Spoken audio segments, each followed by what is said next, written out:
Richie Hardcore, welcome to the show, man. Hey, Melody. Thank you for having me. Where'd you get that last name from? That's not your real last name, right? Hardcore. Or is it? Actually, Hardcore is it? No, it's my legal middle name. I used to do a radio show in Auckland at a cool indie station. I was there for like 15 years, and I did my very first sort of public platform was this radio show called Viva La Hardcore, because I was like crazy passionate and continue to be about the hardcore scene, like the New York hardcore scene. And then I also was fighting Muay Thai, and it became my ring name. Like I was like Richie Hardcore. And then all my homies and people around the way would just be like, yo, it's Richie, the dude from the hardcore show. Or, yo, man, I seen how you fight. Like, you're hardcore, man. And then it was my ring name. And then in kickboxing circles, you often have homies who you call Psycho or, I don't know, like Buster or whatever their fight name is. And people just had to call me Hardcore. And then when I was 26, I thought it would be cool to change my name. And little did I know I'd become like an educator about pornography and shit and go on television. Yeah, he's hardcore, man. Serious topics. Yeah, I know. So it's kind of funny now, but the hardcore scene was like a super transformative, influential, positive space for me and culture for me. And I carry and always will carry love for it, and even though I'm not as actively involved in it anymore. And it just kind of became a thing. I thought it was funny at first, and now I'm shifted it into it's cool. Richie Hardcore. It's got a bell. It's got a ring to it. But why don't we start? Why don't we start? Like, how did you get into mental health advocacy and sexual violence prevention and talking about like men's issues and masculinity? How did that start for you? It all started really organically. So I'm probably a little bit older than you and your listenership, but I started talking about pornography as a social issue in my early 20s. So that's like 2001, 2002, 2003 on message boards, like punk and hardcore message boards. There used to be this message board called Punk As in New Zealand, and Trust Cool Records had a website, and different sort of forums existed where we could just talk about music first and foremost, but then people talked about politics because punk and hardcore are political cultures. And I was going through a whole bunch of like self-reflection and change, and the punk and hardcore scene saying about vegetarianism and veganism and animal rights and feminism too, and global inequality and the environment and sobriety and drug addiction. And I was doing all this reflecting, and I thought, man, if I'm trying to boycott animal products to be kind to animals, how am I looking at porn all the time? And, like, porn's pretty yuck. Like, does that woman really like that happening to her? And I just had this, like, moment of clarity that probably not. And what is the lived experience and background of that woman that has led her to experience those things physically, right?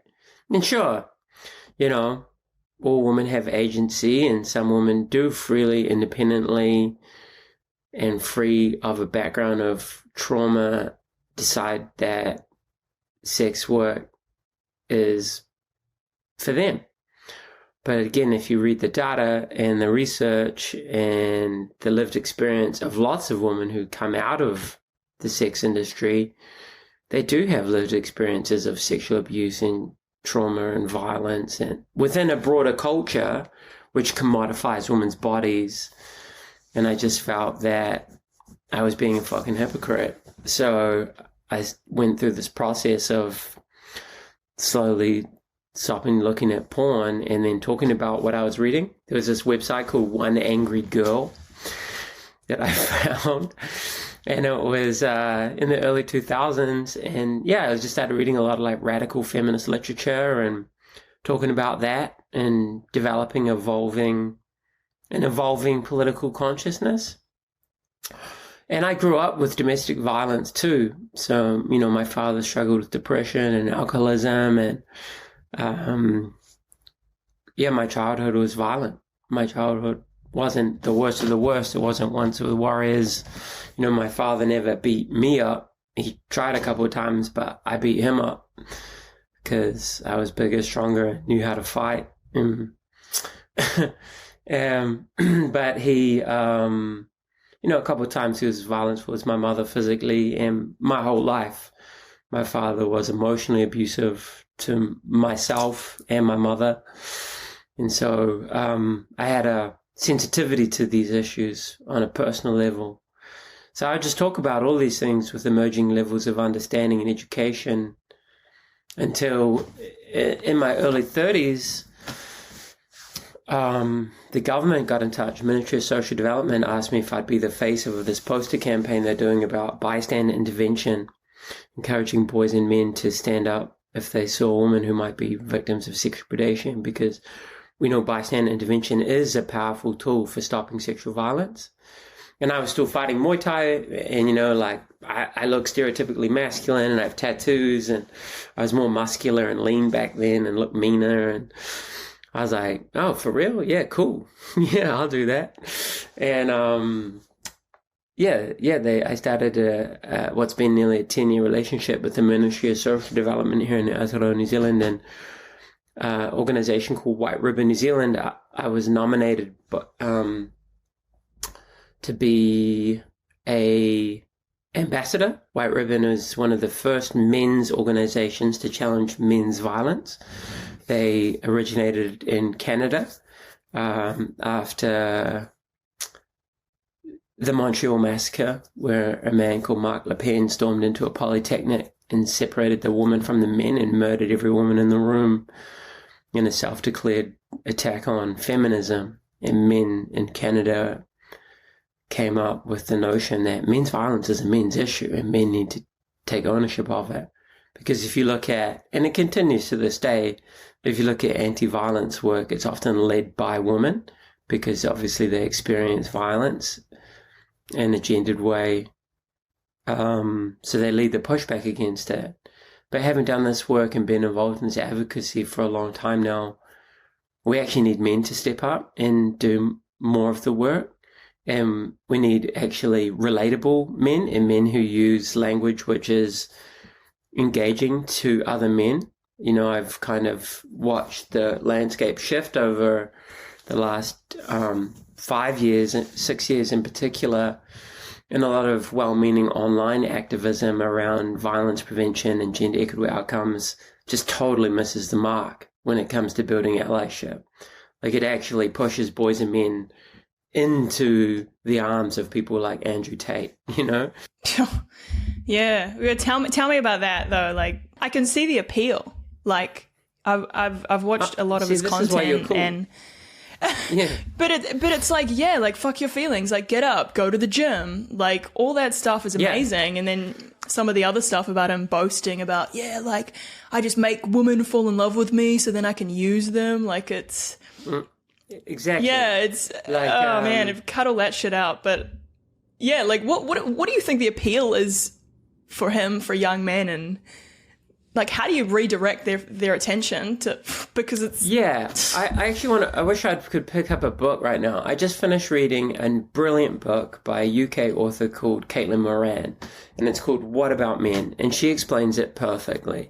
Caitlin Moran is like she sold 1 million copies of her book, like, What About Women. She's like a staunch feminist, but in a very pragmatic, practical, excellent way. You know, like, she's done so much to speak about shifting things for women, but in her book, she very empathetically and insightfully realizes that men actually haven't had much of a movement to help them shift with the times.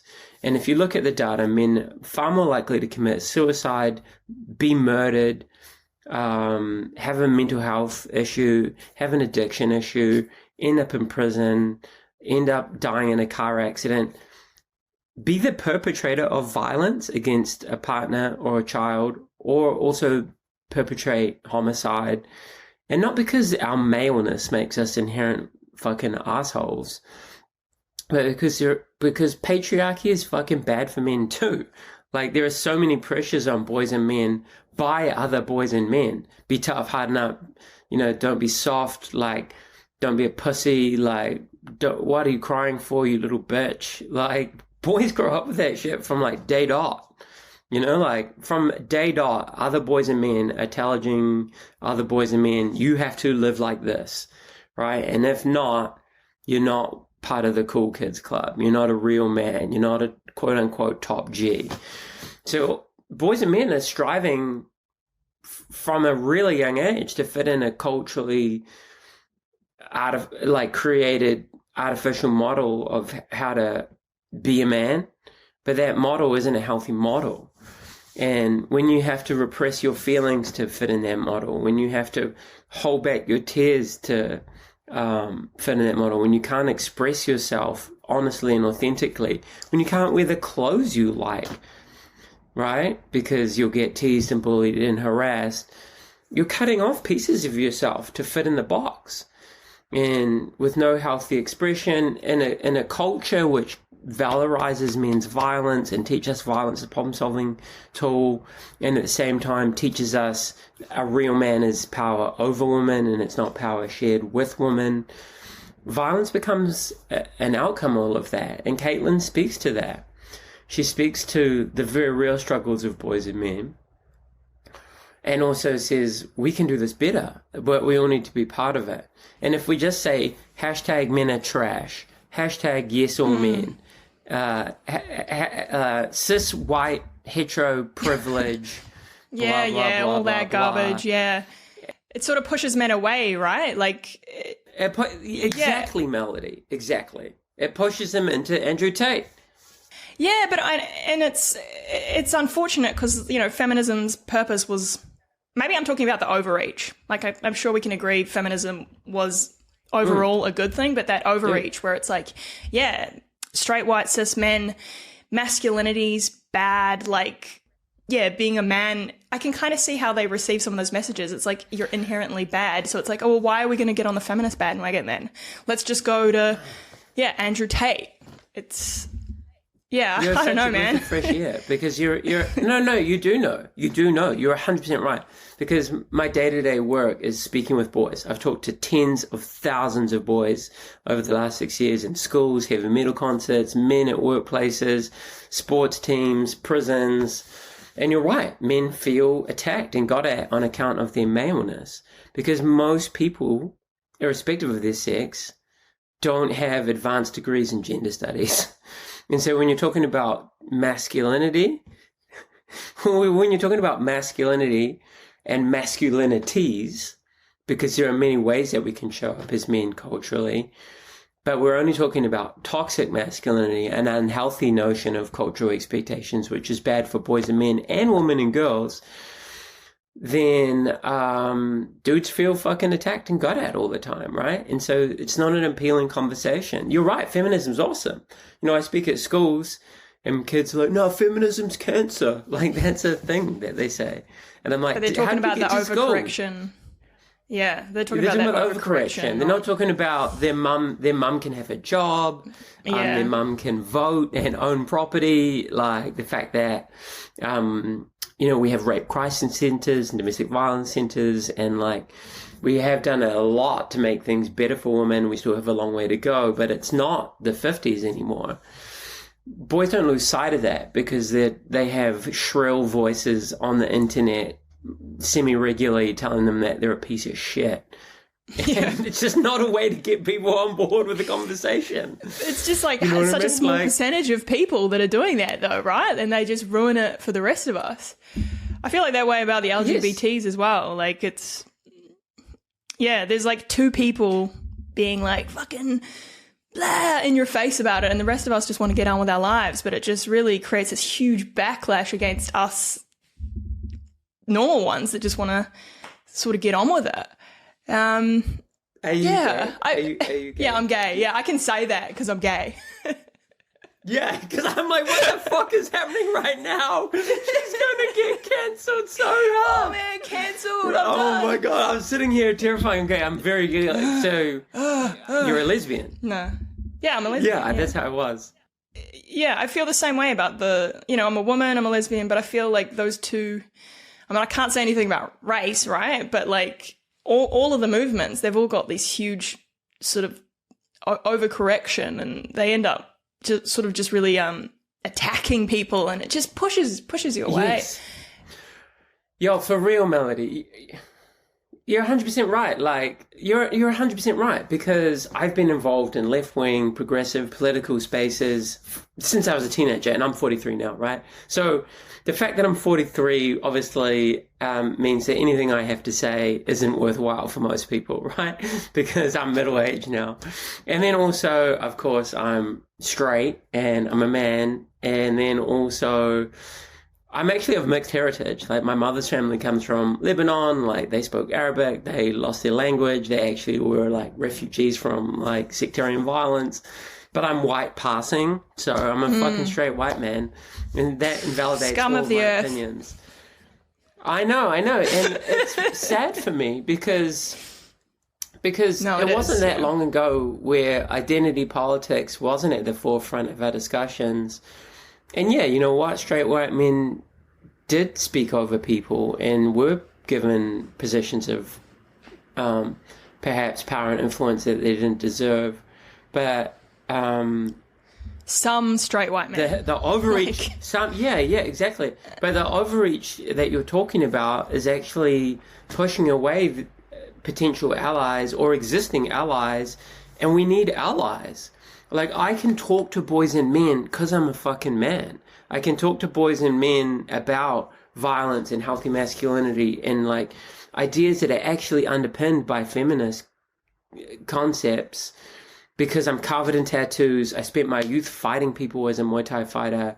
I know what it's like to have a blind rage. Like, I have lived experience, which I'm trying really hard, because in this moment in time, lived experience counts more than like objectivity and empiricism. Like that is, I'm trying really hard to use for social progress, but it's frustrating when you constantly get attacked by things I can't change about myself.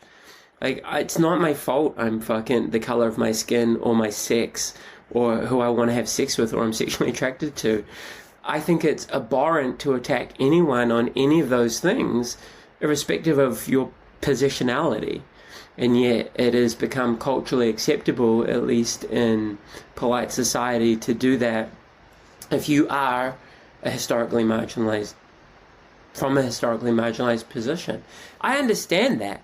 Like, if I was, maybe if I was a young gay kid growing up now and I saw the history of homophobia, maybe I would be furious, or if I was a woman or if I was a person of color, maybe I would be furious and I would spew that fury onto avatars of the people who historically did oppress me.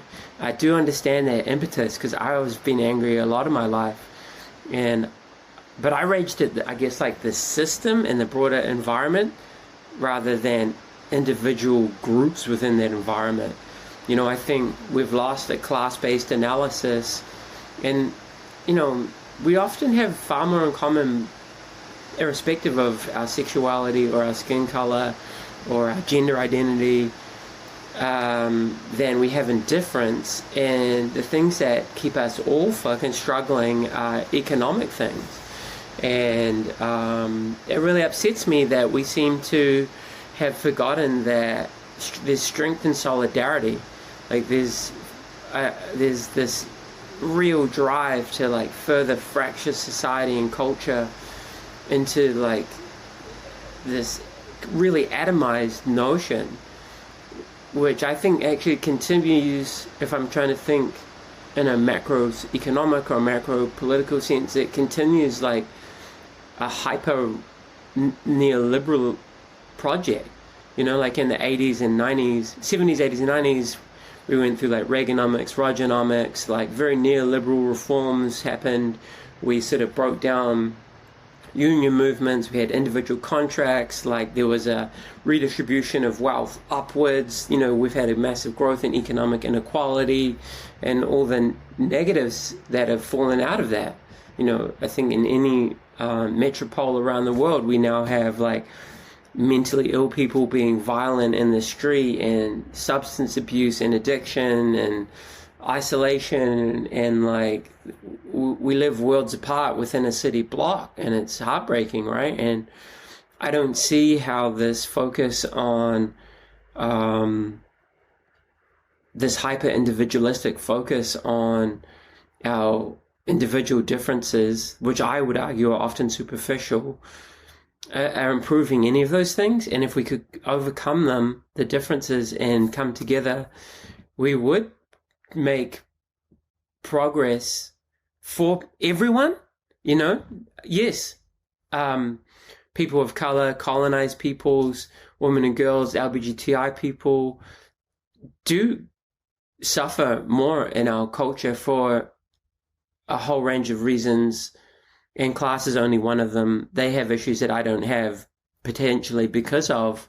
Yeah, but you gotta. Yeah, I mean, I get what you're saying, but I do disagree when you start to say, yeah, women suffer more than men. I know that's not kind of what you're saying. Like we focus on these identity groups, but man, I mean, Jordan Peterson talks about this. Like we're not adding in charisma, looks, like.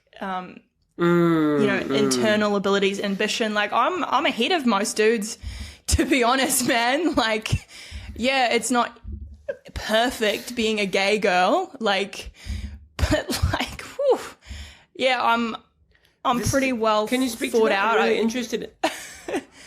Yeah, I'm interested in hearing what you're saying. Well, it's like to be charismatic and confident is like, whew, that is like way ahead in my view of like some guys that just don't get laid, like don't know how to talk to girls, like don't really know what they're doing with their life. Like I got ambition, I got purpose, I got meaning, I got all that stuff.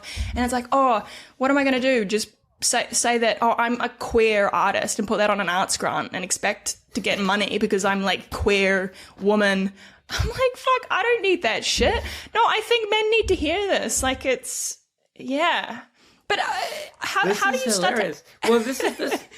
You've not heard this before, have you? I actually haven't. I creep around on the internet, Melody. I creep around on the internet. I try and be like... Because I've become a very nuanced thinker. I was like this hardcore left-wing dude. Like I literally went to university in Chile, and I wanted to be like the next Salvador Allende, and I went to Cuba, and you know, like got all these social justice tattoos, and I fucking hated the patriarchy and capitalism. But the last 10 years, I've seen this radical sort of shift in progressive spaces, and I'm left going, I don't think that's the answer. What you're saying seems to not compute with me. And, you know, when I've tried to ask questions about it, I've been fucking smashed, like to the detriment of my reputation. And people have said lies about me, and you know what it is like. You know, like you read about any account of cancel culture. I've been through that. It's gross. And it's really shifted my thinking to a more, I guess, obviously left-leaning, progressive sort of worldview, but I'm far more moderate in it, and I don't... You are, like, way more moderate than... Yeah, like, you've got, like, a very commonsensical sort of... You're like, yeah, you know, I don't know, I've been following you for, like, 2 years, and I'm just like, like, he says some great things. There's some people that are really progressive, and it's just like... Yeah, I mean, I've reached out to a few, but they don't even... want to have a conversation, so it's like... No, that's it. Well, this is it. Like, super progressive people won't talk to you. Like, it's if you are in disagreement now. They believe that to platform someone else's ideas is to somehow endorse those ideas rather than discuss or maybe find better ideas together. And that's just not how the world works. Like... I really worry we're going to see a really nasty swing back against what we've been experiencing for the last 10 years, in the next 10 years, and it's not going to be pretty. You know, well, like it's going to start regressing LGBT. Yeah, I mean, you can't go around yeah. saying punch a Nazi, like kill a women's turf, rights rally, and all this sort of shit. And like say all that sort of shit that's pro-violence, and then not expect other people on the other end of the spectrum to go, okay, let's be violent because that's what you're endorsing. I remember a second-year politics paper said as much. You know, this is going back when I was at university in my mid-20s, like, the further that a society drifts from around a central orbit, the more likelihood of political, physical violence you have. And you're starting to see that, particularly in the American context. If you look at like Antifa versus the Proud Boys, and, you know, horrible things are happening there with street violence. But I think that's going to become more of a feature of Western society if we don't pull back from the path that we're on. And obviously social media is a huge part of that, because we other people ideologically and we don't even see them anymore. You know, it's not like we have town hall meetings, we just talk shit on the internet in our bubbles. And like you said, like, you've reached out to people who have different ideas to you potentially, and they don't want to talk to you. Well, okay, cool, stay in your bubble, preach what you're preaching, but who are you preaching to? People who are just going to high five you? Like, what are you actually achieving? And this is where I've come to with my work with boys and men. You know, I used to post all of this hardcore sort of like feminist stuff, you know, and it was well intentioned, but I look back and I'm like, sorry about that. But who the fuck did who did I appeal to? I appealed to like women who already got it and other activists. I didn't appeal to men. Like, regular dudes didn't go, yeah, cool, bro. Like, how do we talk about this? You know, like, the more I evolved in my thinking, the more I evolved in my approach. So I post myself lifting weights at the gym, doing Muay Thai, posting some, like, shitty memes which are funny. And, like, I've actually watched the metrics in my social media change. I think I used to have like 70% female following, 30% male. And it's like 65-35 now, or 60-40 now. You know, like, it's been quite interesting male? How... No, other way. It's still like 60 female or something. Oh, still more female, but you got a little bit more men. Yeah, like a lot more though, you know what I mean? And that's what the work should be. Like, I shouldn't just be posting online to get like shares and retweets and kudos and validation, which is what I did, at least subconsciously. Looking back, I'm like, cool, that felt really good. I was saying all the right things by social justice metrics, but I wasn't actually doing the work. I wasn't actually reaching dudes. Like, you know, like, I've literally been into prisons and talked to men who've done the worst things you can imagine. And if I went in there with like a haughty online social justice tone about their male privilege, like, that's just not going to work. You actually have to find the humanity in another person and speak to that humanity. And I just get so frustrated with this moment in time where people seem to have lost sight of that. You know, do you know what I mean? Like, it just seems so counterproductive. Yeah, I was going to ask, like, how do you make feminism cool, but not even make feminism cool? Like, how do you, because you're a men's rights advocate, but you really understand, like, the need for women's rights and stuff. You have to be careful with that framing.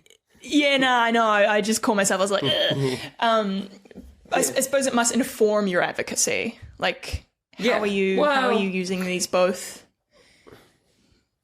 I guess I've become like more of a humanist, right? Like, woman, I don't even know. I guess I don't even really have a box to put myself in anymore. And it was easier when I was like, I'm a lefty. Like, I vote for the Greens. Like, I'm, you know, like, I was Still? like, with all the, I was with all the, like, left-wing politicians. You go through my social media, there's, like, photos of me and, like, lots of well-known leftist figures in New Zealand who now are like, oh, I can't return his text. He's problematic.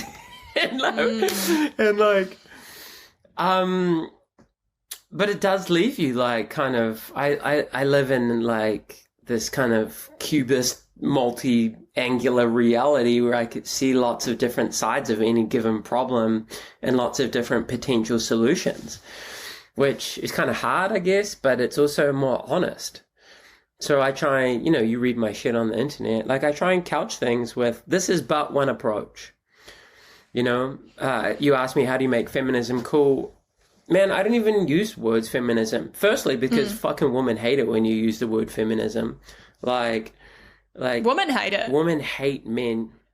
Oh, 100%. Oh, yeah, no, they do. Yeah. Well, men can't be radical feminists. I've learned that recently.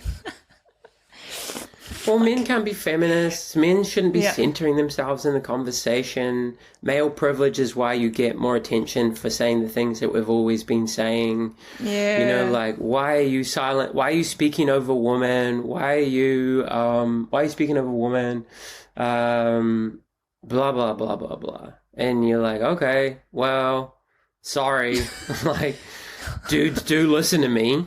Men have been like, hey, man, never thought about it like that. Like, ad nauseum, because for however unfair it might be, men listen to men when we're talking about things like violence, mental health, masculinity, all that sort of shit.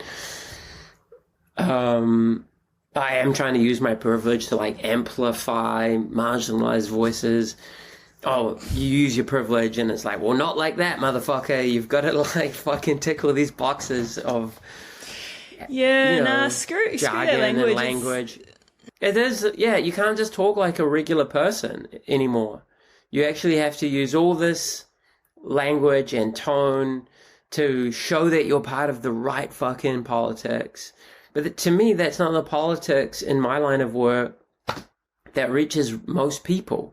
I'm not trying to preach to people who have degrees in gender studies or political science or in academia. I'm talking to regular people who are busy. They have fucking jobs and mortgages and children, and they don't have time to read your 37 tick mark LinkedIn post about like how to stop gendered violence. They need something relatable. And yet we spend so much time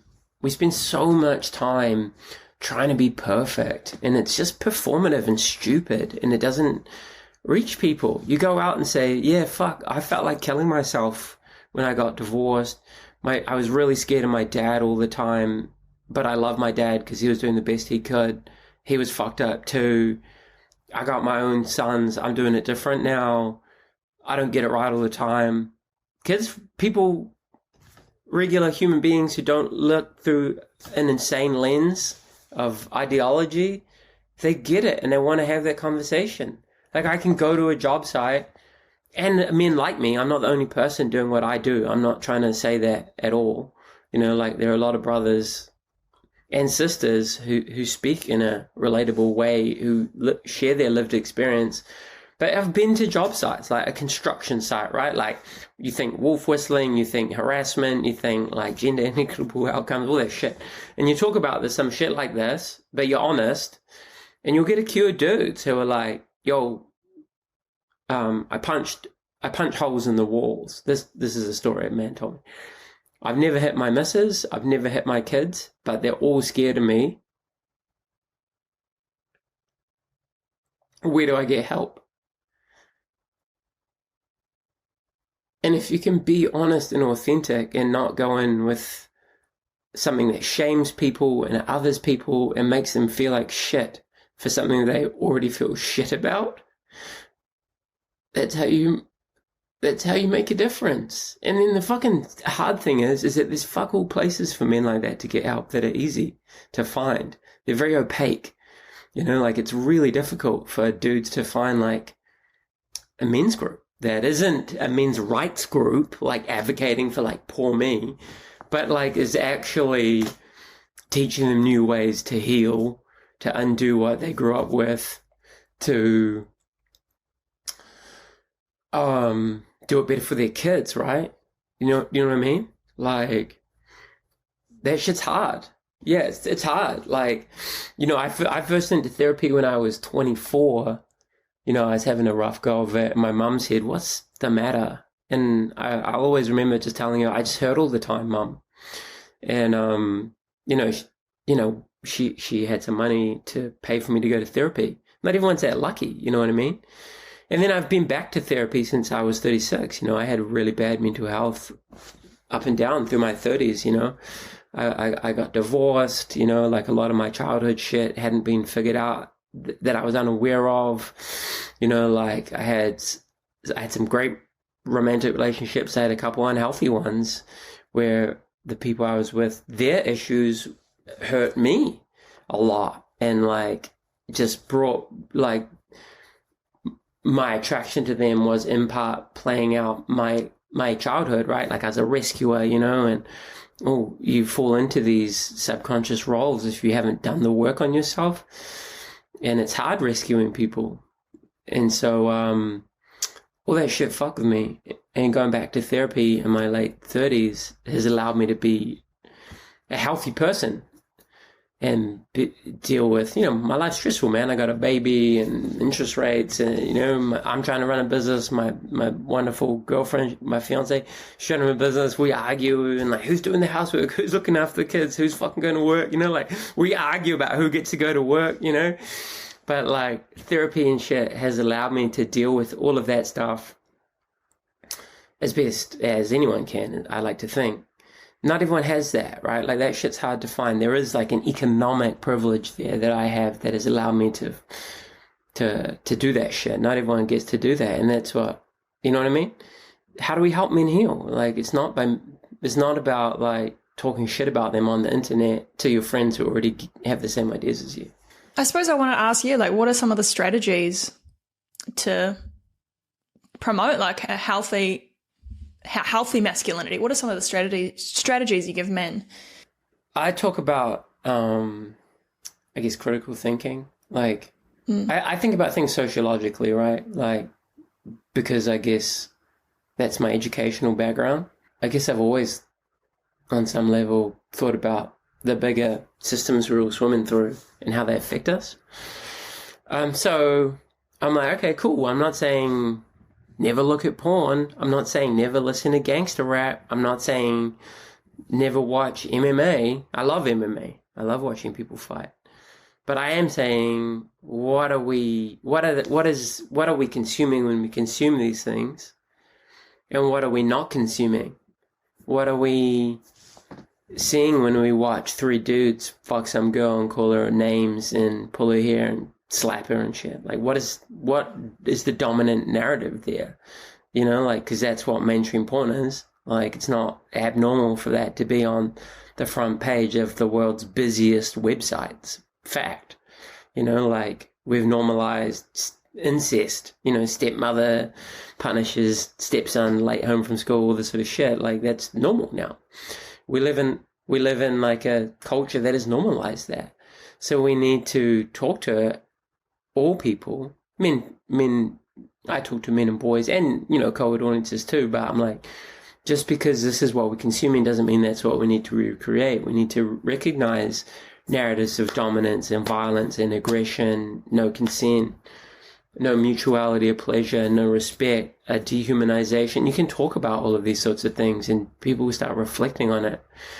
We need to talk about, nothing wrong with being angry. Sorry, you don't want to be anger per se. That's a lot, but like, but we direct that anger. You know, that's it. What do you do with that? I've been angry my whole life because of how I grew up, and then as I woke up to the world that we live in, that just was fucking kerosene on the always smoldering embers of my heart.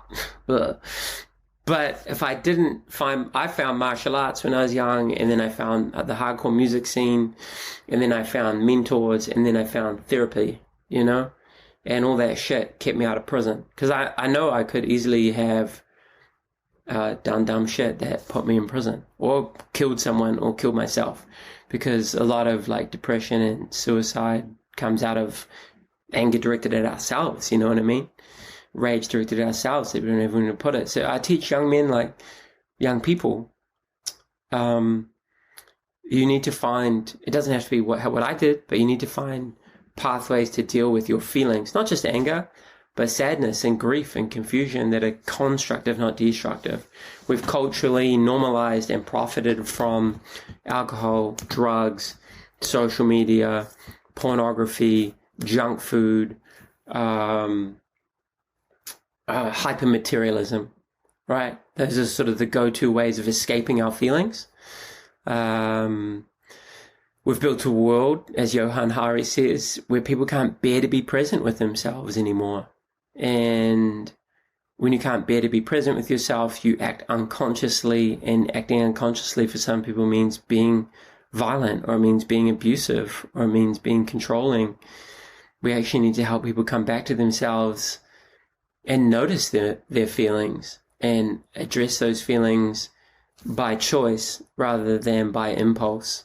Because often we're programmed in our personal lives, through our personal histories, inside a broader culture in unhealthy ways. So we help people, what are you doing when you're fucking sad? Are you just smoking crack? Or are you just drinking? Are you just going out with the boys and fighting? Are you going through a breakup? Well, going on Tinder and trying to like sleep with a different girl every week isn't gonna heal your pain, my brother. Yeah, there needs to be something to replace all this behavior. You made me think of porn. Like what do you replace that with? You can't just not don't watch porn. Okay, cool, bro, I won't watch porn. Like, yeah, I know. Okay, bro, Richie, I'm not watching porn because Richie said not to watch porn. But you need to replace it with something. Say that. Yeah, I think about that. What do you say? They talk. I do. I think about this a lot, right? So, like, when I was 17, like, I would want to masturbate like 5 times a day, not because I'm a monster, but because testosterone is a fucking insane hormone.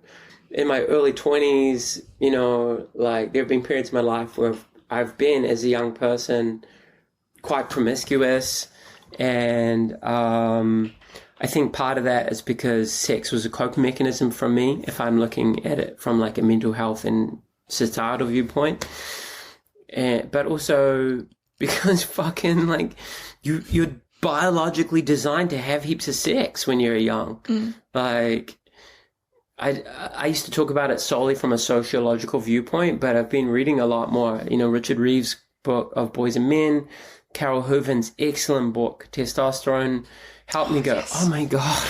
Oh, yes, right. Okay, that makes perfect sense. Like, really part of me was just trying to like procreate and recreate my species. You know what I mean? There are like a mix between societal, sociological drivers of human behavior and biological ones. And then we have some agency. It's not one or the other. It's all of these things at once. But yeah, I know what it's like to like be super horny, I guess is what I'm saying. And I have to be honest about that if I'm talking to young men who are like real, like, what the fuck, dude? So you talk to them about like, well, erotica, or what porn are you looking at? Okay, you want to look at porn? Why are you looking at like, I fucked my stepsister? That's like a bit problematic, isn't it, my brother? Like, why is the porn that we've made popular all about power, violence, domination, aggression, and degrading women? Why didn't you find something that's more mutual? Because you know what's fucking hot is someone really wanting to have sex with you and it being fun, and you can laugh and you can talk about, oh, yo, wait. This is my first time. I'm going to come real quick. Like, like, we need to take it real slow. Do you know what I mean? Because if you're laughing because that's normal. Like, teenage boys don't know how to have good sex. As a teenage boy, I was a terrible lover, probably. Like, I'm fortunate that I've been friends with a lot of girls I used to like date or sleep with or whatever. We still chill, or, we still talk online, all this sort of shit. And I'm like, oh, sorry that I wasn't a great lover, or I watch heaps of porn. And it's been great. It's been really informative for my work. Like, I act as a kind of public person, I have to be honest about that. You know what I mean? Like, and the conversations have been so illuminating that it's helped me work with young boys and men. Guys say, I want to look at porn because it teaches them about sex. Yeah, but it doesn't teach you how to be good at sex necessarily. It teaches you like a real kind of shitty narrative. Why don't you find maybe, like, I'm not entirely sure ethical porn is any better. There's research that says that it isn't. But some of it might be, you have to pay a little bit for it, but at least at least on the surface, that the people choose to be there. No one's you're not actually watching a video of an actual rape. Like, if you watch Pornhub, that happens. Lots of people consume porn, not even for a sexual outlet, but from like an escapist point of view. You know, like you're overwhelmed by life, porn. You know what I mean? Like it's a huge distraction. But yeah, to go back to, you know, I think about do we have like erotic literature for boys that they can like learn about sex and masturbate to? Do we have fully informed, authentic people reading stories? Do we have like, you know, like, because you ask me, well, not porn, what? Well, we need better sex education that I think is authentic and not just the birds and the bees and how not to get someone pregnant or get an STI, but about sexual pleasure. And we need to teach that. You know, I think schools play some role in that. You know, I do believe that schools can do a better job about not just this is how not to have sex, but this is how to have sex. That's fun. Do you know what I mean? I think we could do that in a way that's not pornographic and groomery, but is actually also like tangible and cool. Do you know what I mean? And you'll get pushback from, I think, conservative families potentially. But I'm like, yo, your kids are having sex too. I vaguely remember some research coming out of the United States that in the schools, or the states that had abstinence-only sex education, there was like way higher like pregnancy rate for underage girls, you know? So like just pushing it under the carpet doesn't work. Because we kind of have to continue to do that, and then porn takes that space, right? And then what does porn teach us? Like narratives of like violence and domination a lot of the time. Look, I'm not saying everyone who looks at porn is a monster. Most people look at porn by the data. Most aren't monsters, but we have a number that do go on to recreate those narratives, and we see that play out in like sexual violence, you know, family abuse. You know, firsthand this is coming to me. You know, I could cite you research, but I had a father call me up. His son's in restorative justice process with the judicial system because of sexual offending. Not to the worst extent of it, but when he told me about what this boy had done and pled guilty to, you're like, oh yeah, well, he's just recreating the internet. You know what I mean? So yeah.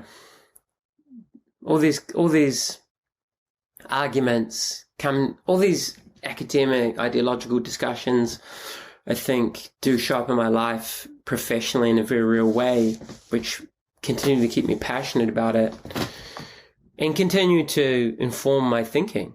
When I think about those, you know, the discourse melody, I'm like, yeah, that's fucking not how you do it, you absolute dickheads. Like, try come to the gym where I work with dudes in rehab programs and see how that works for you. They will just look at you blankly or tell you to go fuck yourself. You know, like, it just doesn't work, man. It's frustrating. Yeah. Oh, it's good that you're doing it because, yeah, you seem like a pretty relatable guy. I was just going to ask, while we're on the subject of porn, have you ever had any, like, success stories of boys come up to you and just be like, yeah, I'm off that shit, and what did they do? Online, I did this interview for Fight the New Drug, which is an American-based, a-religious, anti-porn website. It's like a social movement. It's huge. They have a lot of followers. And I did an interview with them a few years ago. It went really viral, like one of the most viral interviews I've ever done. And then guys, like, years later were like, I heard you on this thing, and then I started my like, porn-free journey. And it's cool.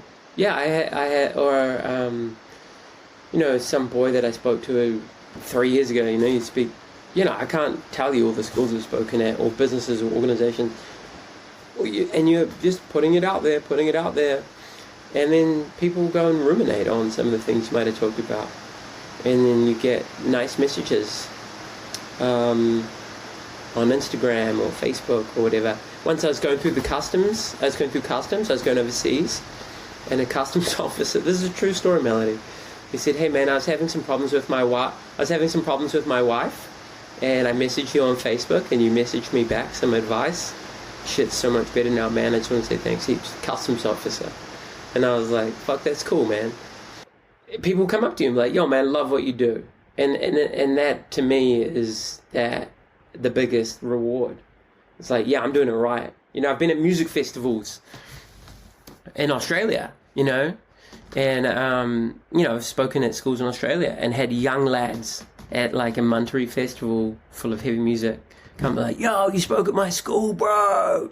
And you're like, oh yeah? And they're like, yeah, it's fucking mean, bro. Fucking mean. Love what you said, bro. You're talking about depression and porn, all this sort of shit. And to have young dudes do that at a music festival, I'm like, okay, cool, I'm getting the tone right. Again, I'm not saying I'm the only way. There are lots of ways of doing it. This is where I come to believe, like, we need lots of different voices saying things parallel if we want to shift if we want to create a healthier idea of masculinity, right? If we want to end gendered violence. Yeah. Rather than just some dude voices. like at a protest being like, yeah, I'm a feminist, or all for show. You know what I mean? Sorry, I have this thing against social justice activists. I think they're just, but it could be my own experience. Where does that come from for you? No, I'd like to hear that, because I try and carry, I've been furious, like people have said terrible things about me online here, and I am underneath it all.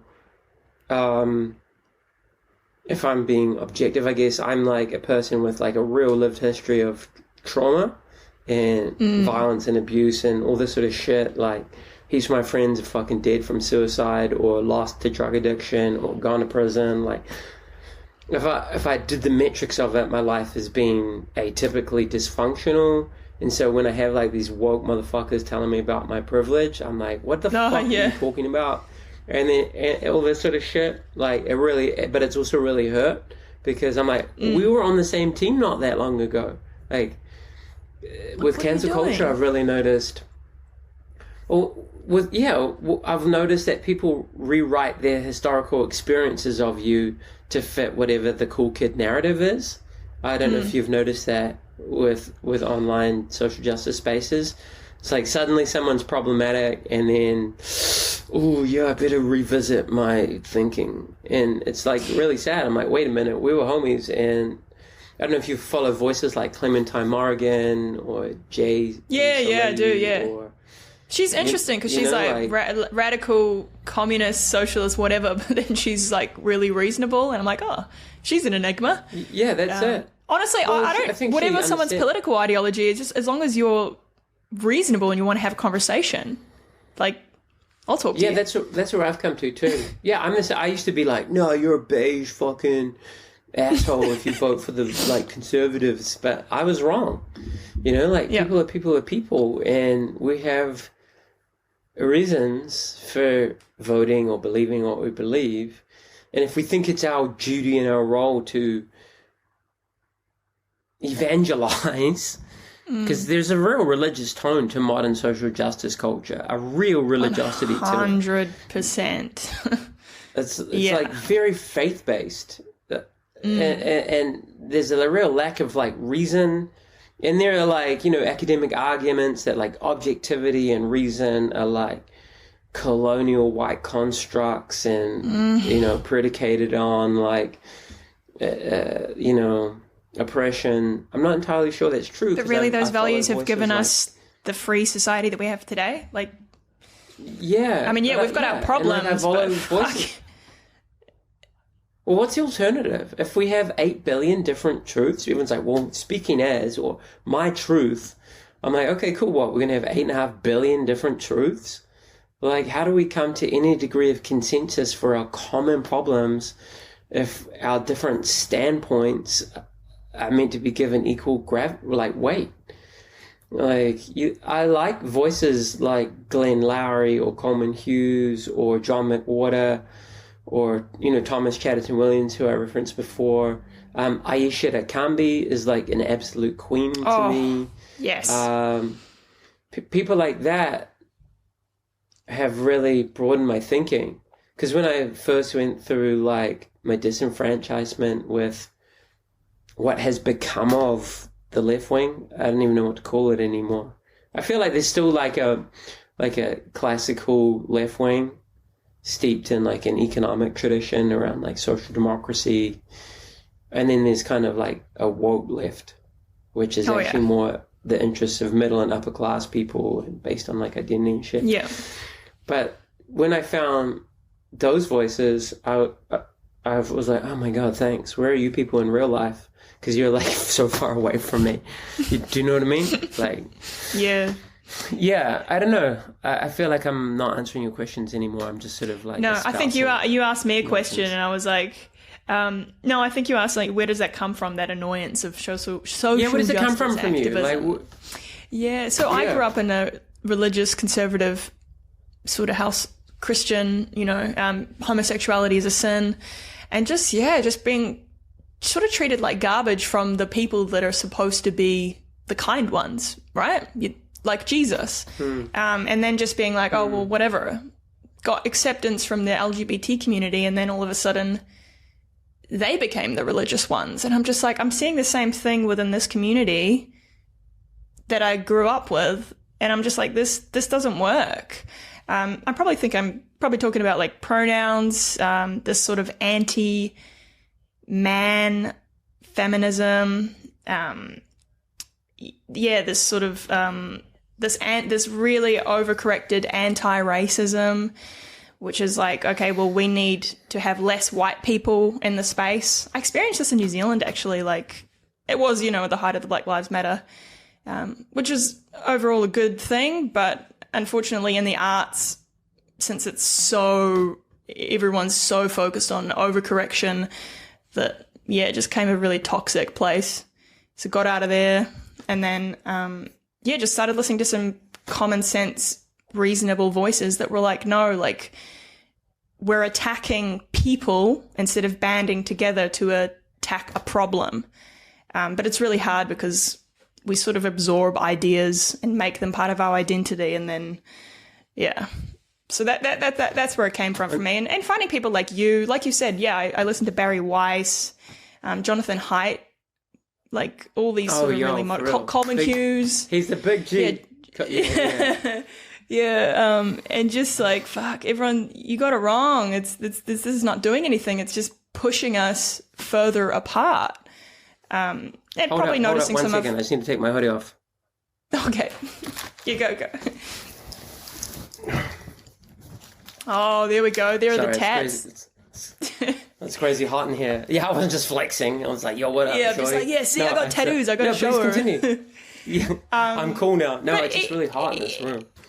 Yeah, even just noticing some of my internal thoughts of people, people saying things like, oh, there's too many white people here, or I know. Yeah, and then some of the transgender stuff that was just like, whew.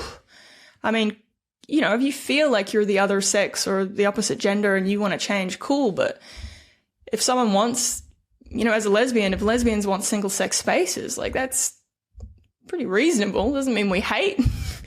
Like, what? You know, women, we're the physically weaker sex, right? Like, dare I say that? But we are. That's why we need single sex spaces. Like, that's a thing for me. You don't even have to be a lesbian. You just need to be a woman. And most men actually would agree with that. And a lot of people that are really... argument. Yeah. Well, a lot of people that are advocating for these really unreasonable transgender policies are not really... They're not even in the community. They're just like, I support the current thing. So it's like, well... are you looking about how this might affect someone? I am just thinking about it now, but I'm like, no, maybe, you know, I'm a reasonable person. I love people to death. Like, if someone's going to take a clip of me off the internet and say, hateful turf bigot, it's just like, whatever. Like, I'm doing a theatre show, actually, at the moment for Sydney Fringe Festival about feeling polarised from these groups, you know, polarised from the Christian community because I'm lesbian, but then polarised from the LGBT community because I'm not down with the pronoun thing. Like, polarized from the arts community because I have voted conservative before. Like, I'm not a conservative, but I'm not. Yeah, it's definitely hard to fit in when you're not a raging lefty in the arts. But why not just speak up about things I believe in and be able to connect with people like you, as opposed to hanging out in these communities where I can't say anything, but I don't even like the people anyway.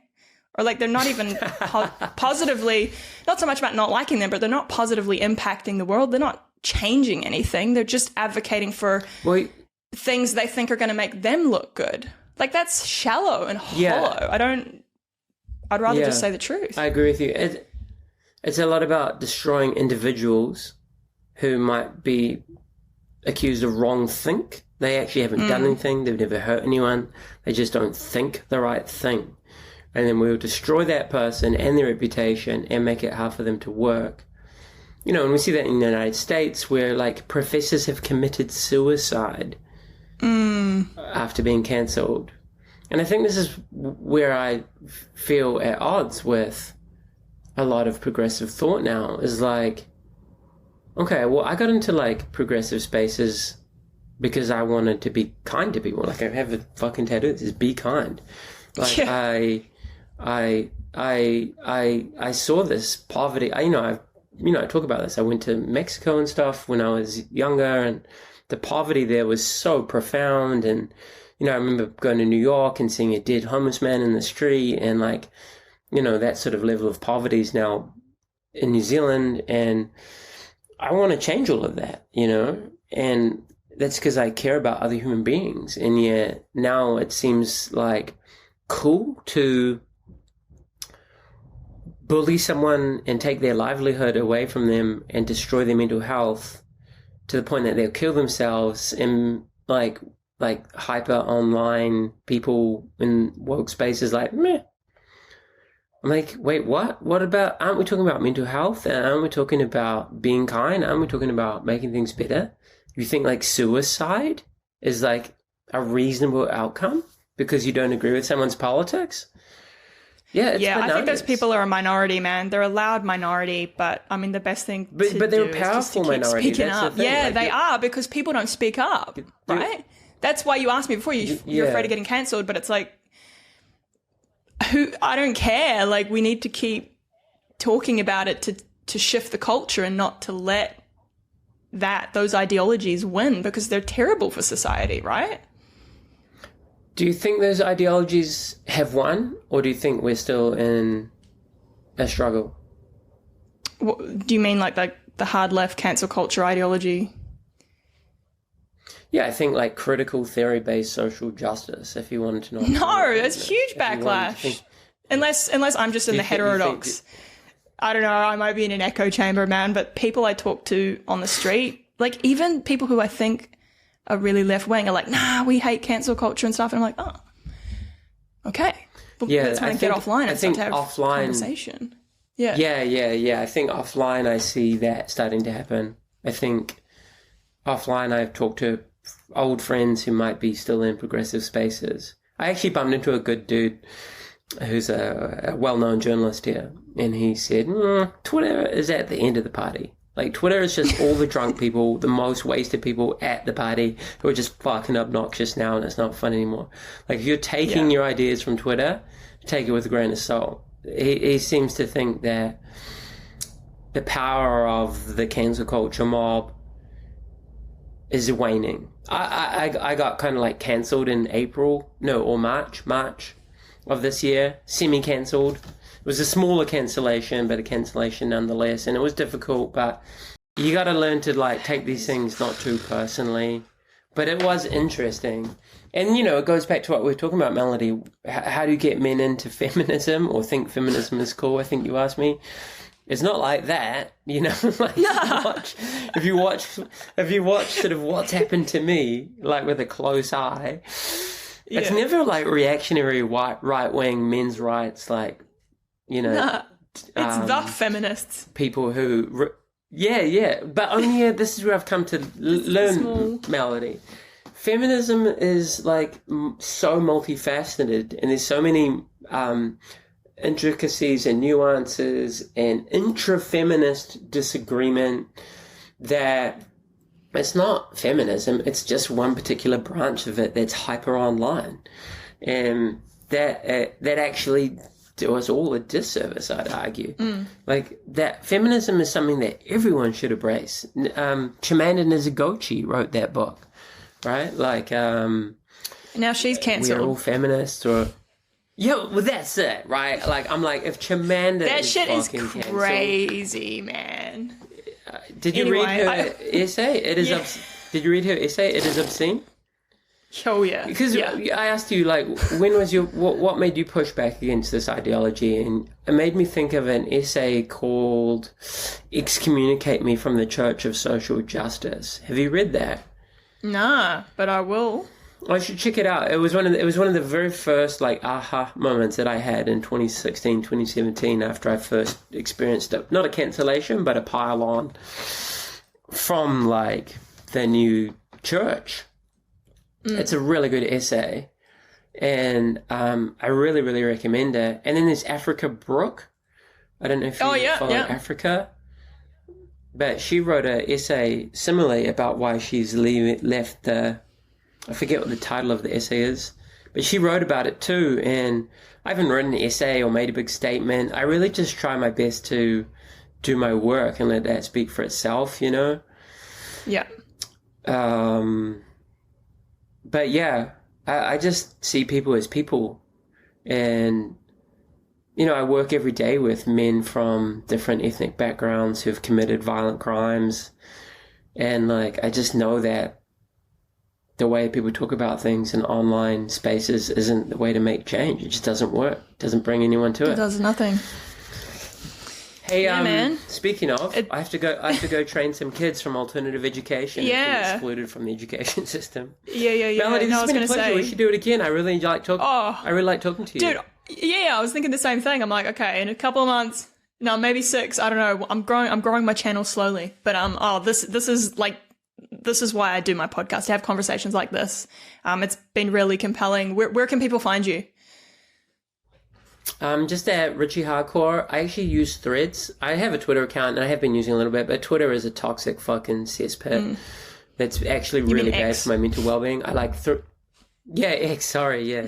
Yeah. I'm on Threads, I'm on Instagram, that's probably my busiest platform. I have a public Facebook page under the name Richie Hardcore. There's a website, richiehardcore.com. You can email me, hello@richiehardcore.com. I just want to shout out, I've just started a new charitable trust at the Rise Above Charitable Trust, or Rise Above Charitable Trust.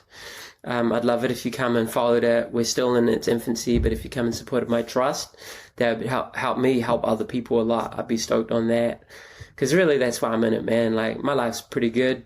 I just really want to help people who are in a different place on their journey, you know? So come check it out. Thanks, man. It's been awesome. Yo, thank you. I've really enjoyed talking with you. You're cool as. Let's be like friends and stuff. That'd be cool. Let's do it. Follow me back. Okay, cool.